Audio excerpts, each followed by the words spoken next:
developing this software and programming the bots and so on. What we're doing was only available to huge corporations with millions of dollars in funding only a few years back. But because we did the research and we found this state-of-the-art software and we have the skill to develop the software, I used to do professional trading back in the 90s, options trading. Uddhava, of course, has done a lot of programming and stuff like that. So by getting our heads together, working as a team, we have come up with the solution. So the people who come, they're going to have to pay something.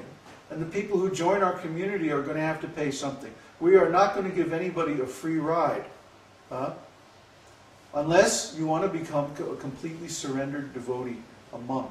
But even then, to join our community, we ask people to donate at least the price of one futures contract, which now has gone up to $3,800 and something dollars.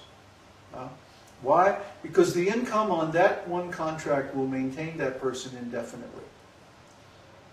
We know how to do this. We figured it out.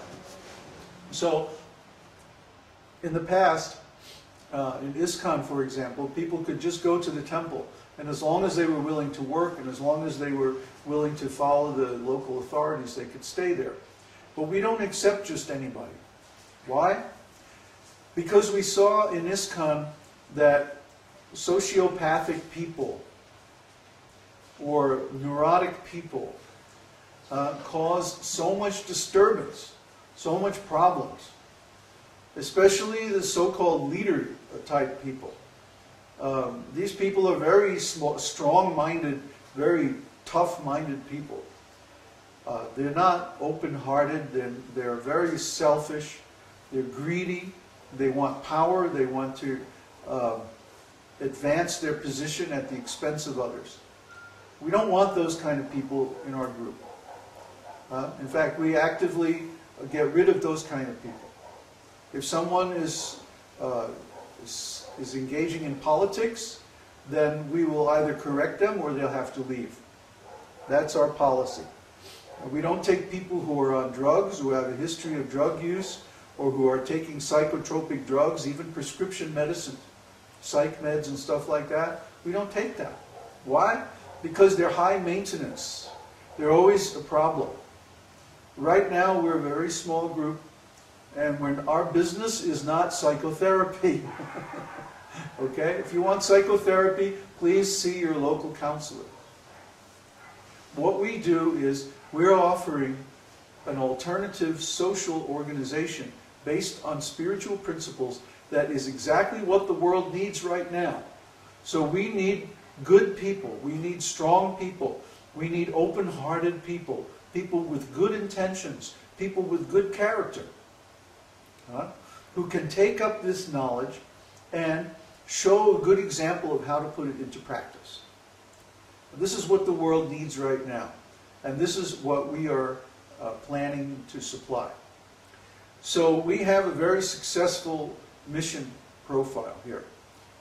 The last piece of the puzzle that was missing was the fundraising. How are we going to raise the funds to get this thing off the ground? And now we figured that out. So we're actually making a tremendous progress, very, very swift progress, all by the mercy of Krishna. Krishna and Prabhupada, it's all their mercy. We're not taking credit for being geniuses, except for Uddhava. I told him he's a genius. He's a genius because he can figure out all this technical stuff that I don't have patience for anymore. And he can get stuff working and keep it working. And once he gets a hold of a problem, oh boy, he never lets go until it's solved. So these are good qualities that are, again, they're Krishna's mercy. But Krishna likes to give his devotees credit. He arranged everything in the Battle of Kurukshetra. Yet, he gave Arjuna and Yudhishthira credit. He let Yudhishthira, and actually encouraged Yudhishthira to perform the Rajasuya ceremony and be declared the emperor of the whole world after the Battle of Kurukshetra. So even though Duryodhana and his 100 brothers tried for many, many years, actually 100 years to defeat the Pandavas. Even though at times they had the Pandavas in exile and so many things, they never could perform the Rajasuya sacrifice. So they were never recognized as the actual kings, the actual emperor. Only Yudhishthira and his brothers, because they pleased Krishna. Similarly, there's so many big leaders in the world today. So many political leaders, economic leaders, religious leaders, and so on. And they're all claiming, yes, we're the greatest. Like Muhammad Ali. I am the greatest. But what happens? They come for a little while, make some noise, and then they go away. Now, that's the material world. Where are all these great leaders now? Where are all these great fighters? None of them, since Arjuna's grandson, Maharaj Parikshit, have been recognized as being the emperor of the world. But when someone like Śrīla Prabhupāda comes, some great acharya like that, then it's very easy to recognize that he is the world teacher. He's the world teacher because he's giving the knowledge that the world needs to solve the problems that exist right now.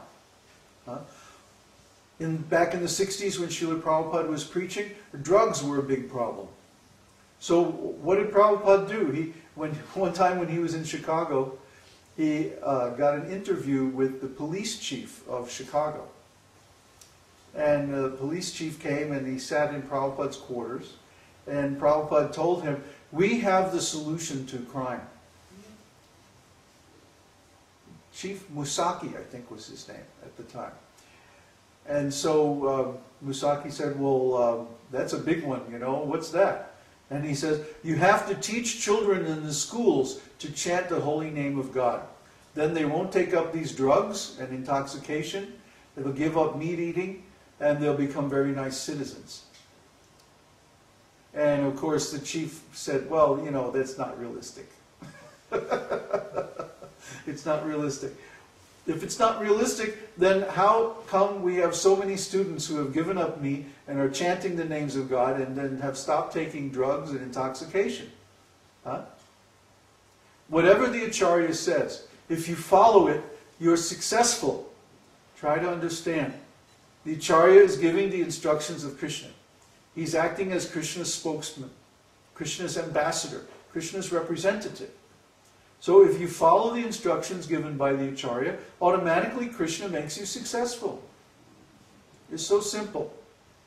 So we're following Śrīla Prabhupāda's program to create an ashram, a monastery, a spiritual education program, a varṇāśrama college, independent, self-sufficient farm program. And we're going to build this program more and more until it becomes worldwide famous and renowned, important center of education for sustainable agriculture. And this benefits everybody. The local people, the local government is going to love us because we're bringing foreigners and foreign exchange into the country. We're bringing tourists. We're increasing the travel. We're transportation. We're going to be developing local facilities for education. Education is very big here in Chile, by the way. The Chileans are very proud of their educational system, and they should be, because it's even better than the U.S., better than most of Europe. People here are more educated. There are more people speaking English here than in any foreign country I've ever been in. So if we make an educational institution teaching people how to be self-reliant and like that, even the government here is going to love it. And we won't have any problems. So we are offering this knowledge because it comes directly from Śrīla Prabhupāda. We didn't think up this plan. This is not our brain. This is Śrīla Prabhupāda. This is Krishna. Krishna's knowledge is always good because it's transcendental. So it's eternal. It's the absolute truth. Anytime you come to this planet, whether it's in good times or bad, it's good to teach self-reliance, independence, self-sufficiency. That means that whatever happens, Because in this material world, there's always going to be some disturbance. But if you have land, if you have cows, if you have crops, if you're independent, self-reliant, self-sufficient, then whatever happens, you're going to be in better shape than people who are depending on some outside force. That's always going to be true. See? Decentralization is always stronger than centralization. That's why the internet is made of many, many decentralized nodes. You can take out a city with an atomic bomb and the internet will still function. It'll just route around the damage and go another way to the target. So similarly, if everyone is raising their own food and some environmental problem happens or some political or economic problem happens, then they will be much better off